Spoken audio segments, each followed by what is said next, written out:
Assalamualaikum warahmatullahi wabarakatuh. Perkenalkan, nama saya Nur Intan Permatasari Siregar, NPM 19144109, Prodi PGSD di Institut Pendidikan Tapanuli Selatan. Oke, saya di sini ingin mempresentasikan hasil PPT saya, yaitu tentang dampak negatif 3 dampak negatif globalisasi. Yang pertama yaitu berkembangnya hidup westernisasi atau kebarat-baratan. Yang kedua, pudarnya nilai-nilai sosial di masyarakat. Yang ketiga, kenakalan remaja. Saya di sini akan menjelaskan apa yang dimaksud dengan perkembangan hidup westernisasi atau kebarat-baratan, pudarnya nilai-nilai sosial di masyarakat, dan kenakalan remaja. Oke, saya lanjut. Yang pertama, perkembangnya westernisasi.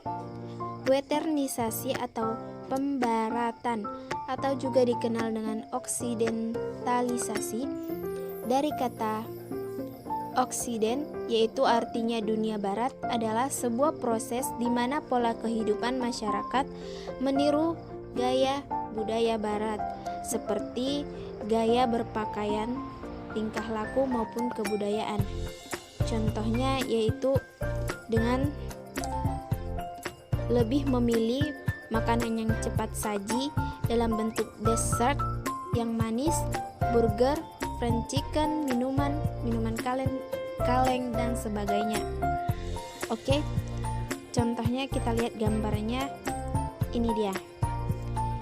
Kita lihat di situ 1A, contoh gambar perkembangan westernisasi atau kebarat-baratan.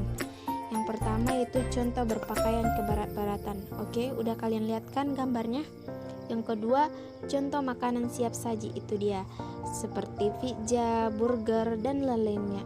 Ini dia. Yang ketiga, minuman kaleng. Itulah yang dimaksud dengan perkembangan westernisasi atau kebarat-baratan. Oke, kita lanjut dengan yang kedua. Pudarnya nilai-nilai sosial di masyarakat.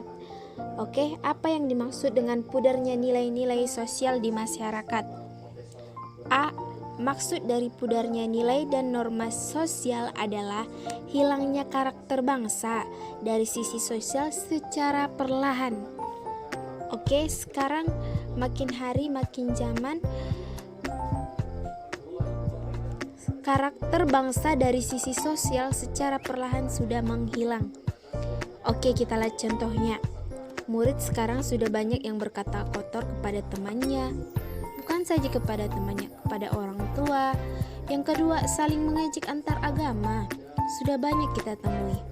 Yang ketiga, menaiki motor dengan muatan lebih dari 2. Itu sudah melanggar tata tertib di jalan. Yang keempat, berkata tidak sopan atau membantah guru. Oke, kita lihat gambarnya. Ini dia. Ini adalah contoh anak yang berkata kasar pada temannya. Udah kita lihat kan itu gambarnya?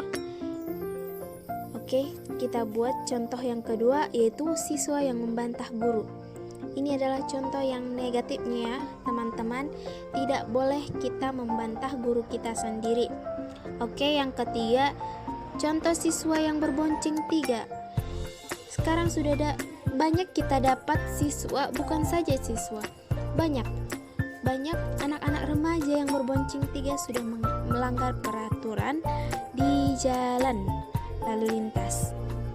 Oke, kita lanjut. Kenakalan remaja yang ketiga yaitu dampak globalisasi. Apa yang dimaksud dengan kenakalan remaja ini?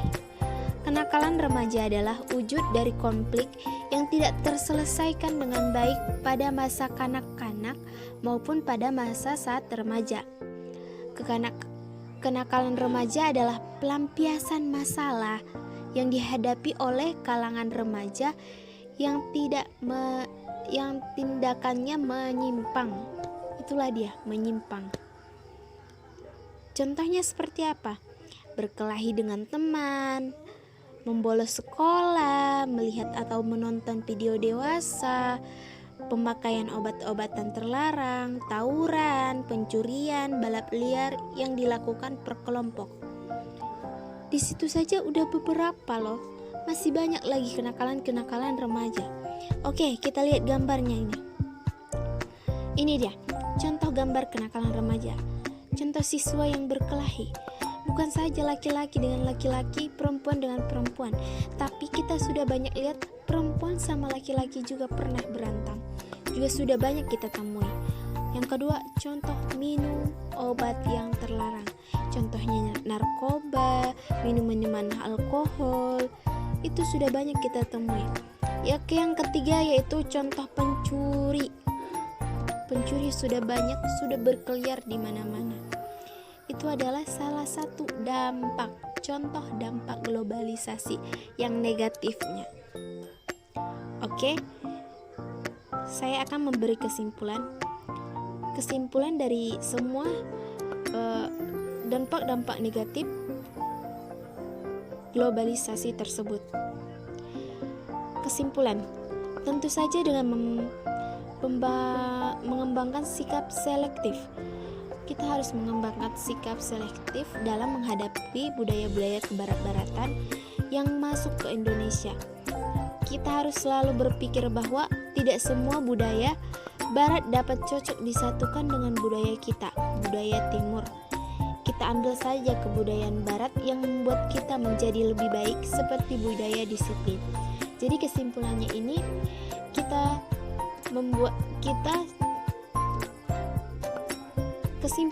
sudah tahu apa arti kesimpulan dari semuanya. Bagaimana cara kita agar kita dapat menghadapinya dengan cara yang positif. Oke, tadi yang kedua, nilai. Nilai adalah segala sesuatu yang dianggap baik buruk di dalam masyarakat. Nilai dapat dijadikan dasar pertimbangan setiap individu dalam menentukan sikap serta mengambil keputusan. Itu adalah nilai.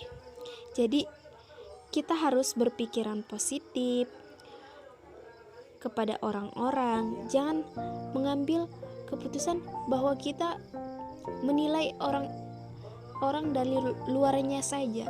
Kita tidak tahu apa yang di dalam hatinya. Apakah dia, walaupun kita lihat dia berjudi, penarkoba, entahnya dia rajin sholatnya, kita tidak tahu. Jadi kita jangan menilai orang di luarnya saja. Oke, kita lanjut,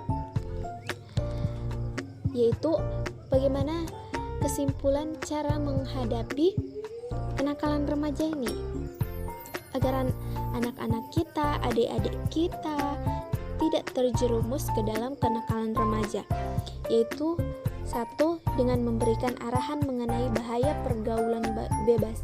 Kita harus memberikan arahan, kita dudukkan dia di depan dan kita memberi arahan yang baik dengan kata-kata yang memotivasi dirinya agar dia jauh dari pergaulan atau kenakalan remaja tersebut. Yang kedua, menjalin komunikasi efektif dengan anak. Kita sebagai ibu atau ayah atau orang tua dari anak kita harus menjadi seperti temannya, menjalin komunikasi yang baik dengannya agar kita tahu apa yang dilakukan anak kita tersebut di luar, agar dia menceritakannya kepada kita. Kita harus menjadi temannya. Oke, yang ketiga, tidak bersikap keras tetapi tegas. Itu dia yang penting. Tidak bersikap keras tetapi tegas. Itu yang harus dilakukan oleh orang tua. Dan orang tua, kita sebagai orang tua, jangankan orang tua, guru pun kita harus sama dengan ini. Tidak bersikap keras tetapi tegas. Itu yang kita harus lakukan. Oke, cukup sekian hasil presentasi saya. Kurang dan janggalnya saya mohon maaf. Wabillahi taufiq wal hidayah. Assalamualaikum warahmatullahi wabarakatuh. Sekian dan terima kasih.